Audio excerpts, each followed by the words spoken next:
Marshmallow Fanboy back with another action figure review, this time of Guardians of the Galaxy Volume 3's Star-Lord. It's part of my Comic-Con cosplay series. I think that it was a fantastic movie, and I think Star-Lord is probably one of the easier characters to pull off because you don't have to add a lot of paint. I'm sure there'll be a couple Draxes at Comic-Con also, and a few Gamoras. There'll probably be a real convincing Groot or two. But there's going to be a bunch of Star-Lords. Everybody wants to be kind of the team leader.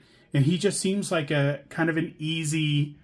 it's easy to predict that there'll be 20 to 100 of these guys walking around, hanging out. And chances are there's going to be, at least 4 crews of just the entire cast walking around from different costumes from different movies. So you're going to have this uniform from Volume 3.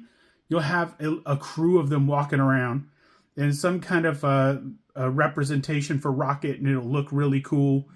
These guys do the cosplayers do incredible stuff at Comic-Con, and when they're not at Comic-Con, they're just incredible at making stuff. So you're definitely going to find some Star-Lords rolling around Comic-Con.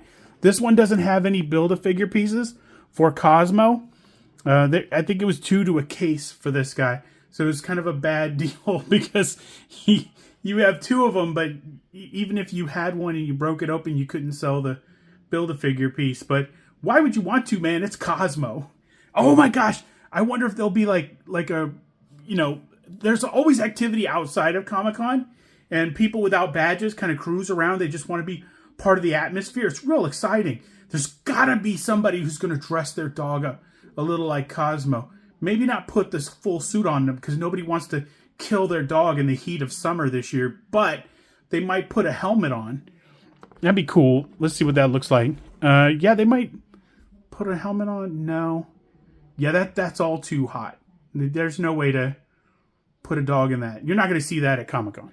And if you see that, they'll be quickly surrounded by a lot of angry people, mad that you are torturing a dog in a 90 to 100 degree heat in San Diego. So that is what Marvel Legends series Star-Lord from Guardians of the Galaxy Volume 3 looks like in the package. Let's bust him out. Let's take a closer look at Star-Lord. Okay, now that he's out of the package and he's walking around your Comic-Con, let's take a closer look at Star-Lord from Guardians of the Galaxy Volume 3. First, let's work on the elemental guns, or the element weapons, which are very cool. Very comic book-like, very like the movies. Well, they're based on the movies, so they should probably be exactly like the movies, but very cool. Very, very cool. The weapons. No place to put these on this one. On the past ones with the trench coat, he'd have kind of a little post, and there'd be kind of a little post on the weapon, and you just sort of attach it to his hip.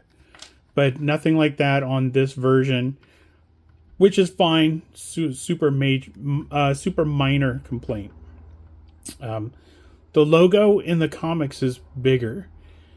Subjectively, it's larger. But in the universe of Guardians of the Galaxy, that's supposed to be a patch. Oh, I forgot to mention the two-tone of his weapons. The nice kind of hit of silver and the kind of brown, dark brown, almost black, sort of, I don't know what you call that, charcoal or something. But it's really nice on the weapons. So let's go over the uniform, because it's very cool.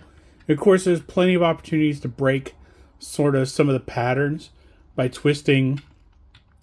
Some of the lines don't move, or line up. The shoulders, of course, you move those, and that doesn't line up really.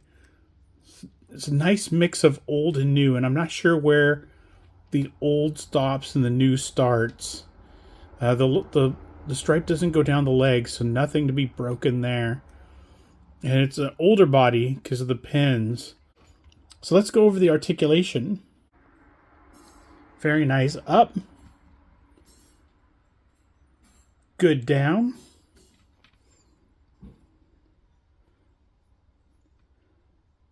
No side to side unless you kind of hold it. Wingspan is about like that.